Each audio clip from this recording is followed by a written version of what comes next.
क्या आपको पता है मेंटली स्ट्रांग होना किसे कहते हैं? 1914 में थॉमस एल्वा एडिसन की फैक्ट्री पूरी तरह जल के बर्बाद हो गई।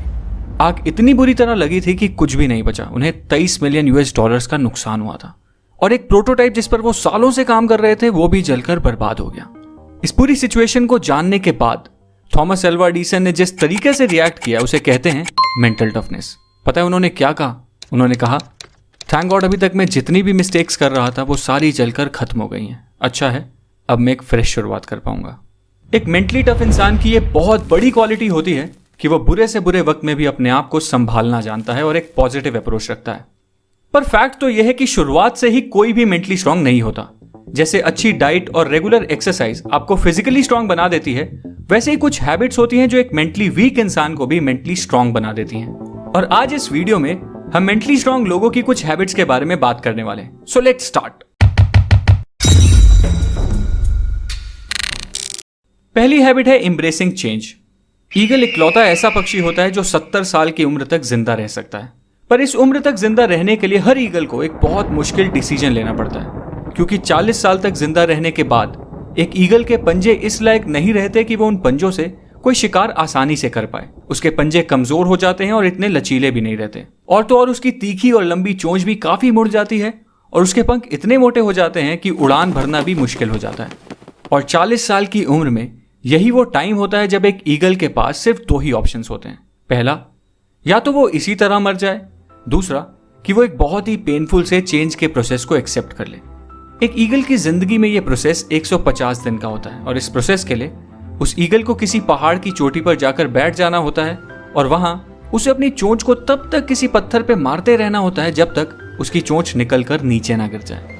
और चोंच के अलग हो जाने के बाद एक ईगल फिर नई चोंच के उगने का इंतजार करती है। जब नई चोंच उग जाती है तो उस तीखी और मजबूत चोंच से फिर वो अपने पंजे उखाड़ देती है और फिर से नए पंजों के उगने का इंतजार करती है। जब उसके नुकीले से नए पंजे वापस आ जाते हैं तो फिर वो उन पंजों से अपने पुराने से मोटे पंख भी नोच लेती है ताकि नए और हल्के पंख उग पाए।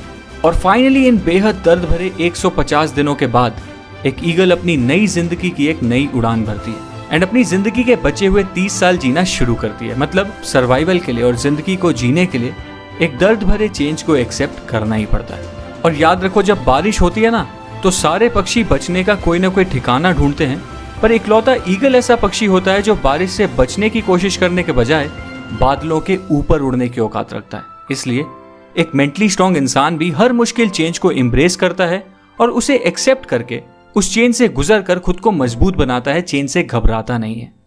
दूसरी हैबिट है एस्टैब्लिशिंग बाउंड्रीज। याद करो लास्ट टाइम ऐसा कब हुआ था जब आपको कोई ऐसा काम करना पड़ा हो जिसकी वजह से आपका पूरा शेड्यूल, आपका पूरा प्लान बर्बाद हो गया और बाद में आपको रिग्रेट हुआ कि काश तब आप उस काम को मना कर देते तो शायद आप अपने बाकी के इंपॉर्टेंट काम अच्छी तरह कंप्लीट कर पाते। अगर ऐसा आपके साथ अक्सर होता है तो सॉरी, आप शायद इतने मेंटली स्ट्रांग नहीं हो, क्योंकि एक मेंटली स्ट्रांग इंसान को उसकी बाउंड्रीज मतलब उसकी लाइन ऑफ कंट्रोल पता होती है। उसको पता होता है कि उसे किस काम के लिए नो बोलना है और किस काम के लिए यस, उसे किस कन्वर्सेशन का हिस्सा बनना है और किस कन्वर्सेशन का नहीं, उसे क्या खाना है और क्या नहीं। एक मेंटली स्ट्रांग इंसान को यह सब बहुत अच्छी तरह पता होता है। मतलब एक मेंटली स्ट्रांग इंसान बहुत ज्यादा सेलेक्टिव होता है।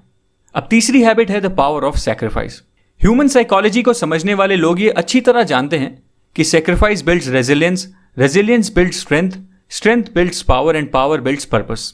इस चीज का एक परफेक्ट एग्जांपल है विराट कोहली। 2017 में मैंने एक आर्टिकल पढ़ा जिसमें लिखा था कि विराट कोहली कितने बड़े फूडी थे और उन्हें मटन रोल, बटर चिकन और छोले भटूरे जैसी डिशेस कितनी ज्यादा पसंद थी। पर आज उनकी डाइट कुछ ऐसी है कि बटर चिकन और मटन रोल तो छोड़ो, वो अपनी कॉफी में चीनी तक नहीं पीते। डिसिप्लिन और सैक्रिफाइस उनकी लाइफ का एक मेजर एलिमेंट है। एंड दोस्तों, कोई भी पर्पस बिना सैक्रिफाइस के पूरा किया ही नहीं जा सकता, चाहे वो सैक्रिफाइस बुरी एडिक्शंस का हो, जंक फूड का हो या सोशल लाइफ का। सैक्रिफाइस तो करना ही पड़ता है और मेंटली स्ट्रांग लोग ये सैक्रिफाइस करने से पीछे कभी नहीं हटते। चौथी हैबिट है एम्ब्रेसिंग फेलियर एंड मिस्टेक्स।